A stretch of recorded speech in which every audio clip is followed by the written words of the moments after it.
First time I saw GeT playing, he was such a passionate guy about the game.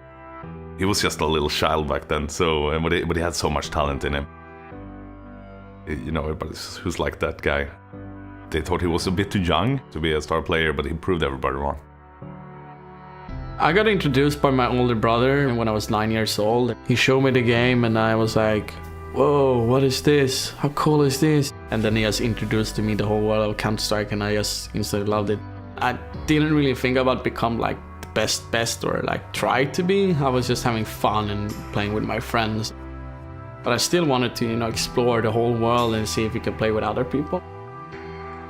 I went to a place called Remedy, or like the event was called, and I was there with my brothers and I was like so amazed. There was so many people there, so many computers, so many different games, so many people talking about games. Then they actually can play competitive, so I was like super surprised by it. It was just a cool experience, especially since we were like 14, so you're like, I want to go to every LAN party there is, everywhere, in the whole world. I definitely think I've been a part of Christopher's amazing journey, especially in the start. Esport in 2001, I got introduced and I was like, whoa, can you actually win money playing this game as well? This is so cool, this is something I really want to try. We're following the games like 4 in the morning here in Sweden because the games were so late in the US. So you had to stay up the whole night, and that's when I first saw Heaton.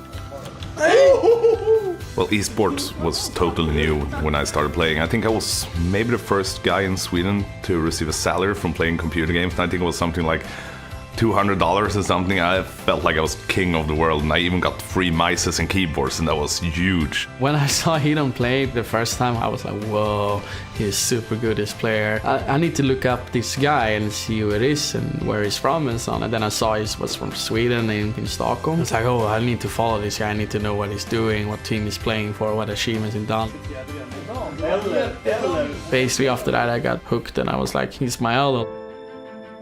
He's so good and he's so talented, and I hope that I someday can actually compete against them.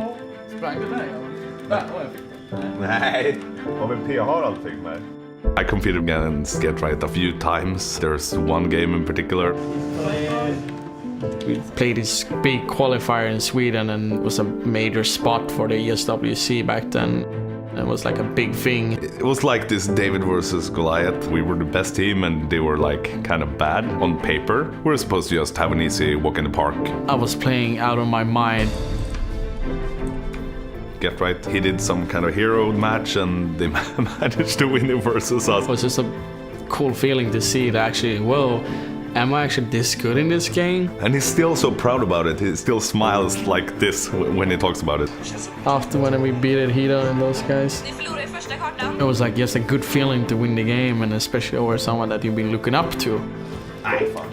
That was basically his last official tournament and game as well, so I always say to him, I actually was the last one to beat you.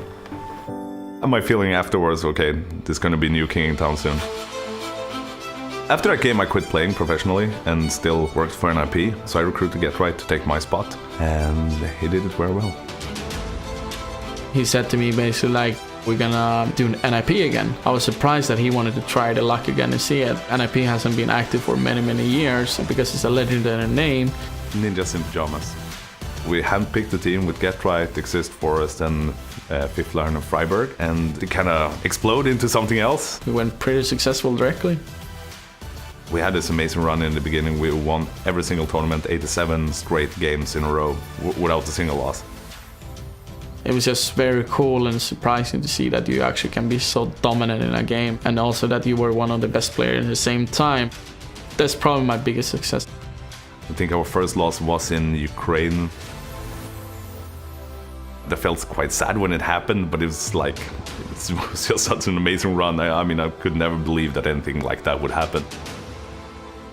I guess you felt immortal because you're having that winning streak and you basically won against anyone you played, but when they actually hit you that you lost.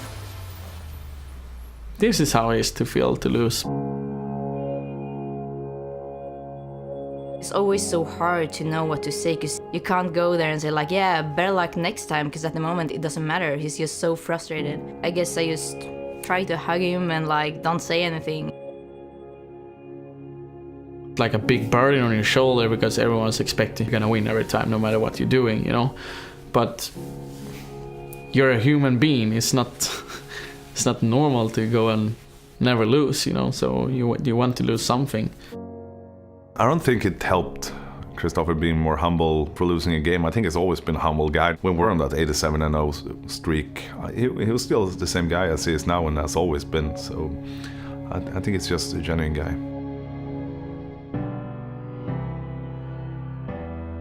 You always learn by your mistakes, and that's where you can pick yourself up. There's so many reasons I'm proud of GeT. I mean, he cares about everybody so much. He has so much passion for both the game, people around him, and his fans. And he has a kind heart, and it's very rare to see that, especially when you are the most hyped CS player in the world. He's so passionate and so driven and so competitive. And outside gaming, he's very calm. But something that shines through, both like in-game and outside of the game, is that he never gives up. He just keep on going and going and going, whatever he does. He's playing all the time, and when he doesn't play, he thinks about the game, and he just have that winning mentality in him. He's in it to be the best. Never in a million years I thought I would be one of the guys that people would look up to, especially in CS and actually in whatever I would do. I'm just very lucky to have this as a job.